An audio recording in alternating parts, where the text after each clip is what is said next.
માતાજી મિત્રો, તમારું સ્વાગત છે અમારા નવા એક બ્લોગ વિડીયામાં. મિત્રો આપણે જો કપાસમાં ઓટો મારવા આવ્યા હતા. આ છે કપાસ, પણ આ તો ગાયું આવેલ છે આ સાઈડથી, એટલે આખા કપાસમાં ફરલ છે ને આખો કપાસ ભાજી નાખ્યો છે આ તો. અને વરસાદ આવેલ હતો, વરસાદ આવ્યો છે અને પછી આવ્યો વાયરો એટલે કપાસ આખો મિત્રો નમી ગયો.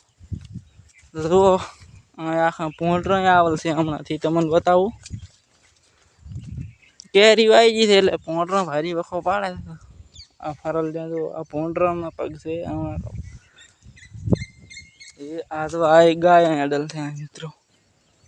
આખા ખેતરમાં આજ તો ગાય ફરી છે મિત્રો, આખા કપાસમાં. તો આપણે તો ગાયો અહીંથી પડેલ છે, તો અહીં થઈને પડી હતી આ શેરો થઈને. એટલે હવે શેરો એને વાસી નાખ્યું છે ને હમણાં તો ડાલ પડી હતી, તો અહીં થઈને ગાયું પડેલ છે. આપણે હવે જોઈને આખી ડાયરી બીજા ખેતરમાં એરડા જોવા આવવાના છે, એટલે બ્લોગમાં જોડાયેલા રહેજો મિત્રો.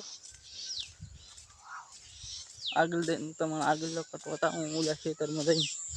એટલે મિત્રો જો ફાઇનલી આપણે ખેતરમાં આવી ગયા હતા. તો આ છે ખેતર ને આમાં વાવલ છે મિત્રો એરડા.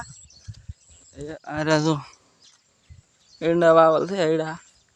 અને મિત્રો આપણે ઓલા સુધી વાડ કરી હતી અને હમણાં હજી બાકી છે વાડ કરવાની.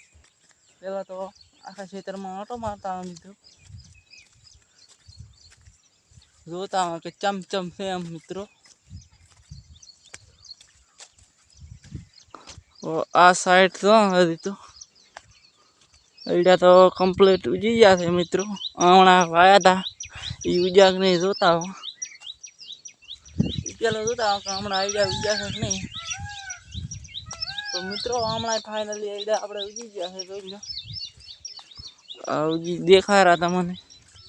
અને મિત્રો આજ તો ફૂલ વાતાવરણ વરસાદનું છે, ફૂલ વરસાદી વાતાવરણ છે મિત્રો. કાલે વરસાદ ખૂબ પડ્યો અને આ તો આ ધોળલ છે લીલ, જોઈ લો મિત્રો. આ લીલ ધોળલ છે, આ દોયડામાં લીલે ધોળલ છે. આ સાઈડ જોશે તો લીલા આવલ છે લીલ મિત્રો. તેને લીલ કાંઈ કહેવાય, લીલા આવલ છે. આ સાઈડથી આવ્યો છે અને જો આ સાઈડ લીલ ને બિલ આવી ગયા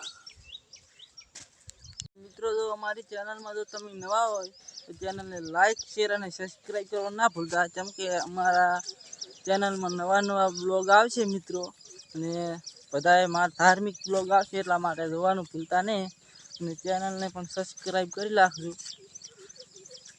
મિત્રો. આપણે ખેતરમાં ઓટો મારવા આવ્યા હતા, પણ જો મિત્રો જેવું શાંત એકદમ વાતાવરણ દેખાયેલું છે ચારે પૂરા, જોઈ લો. કેમ કે મસ્ત વાતાવરણ છે અત્યારે હાલ તો. ને આપણે હવે ઘરી ડાયરી નહીં કરી એટલે બ્લોગ આપણે અહીં પૂરો કરી નાખો. ને વિડીયો ગમે તો લાઈક, શેર અને સબસ્ક્રાઈબ કરવાનું ના ભૂલતા મિત્રો. જય માતાજી.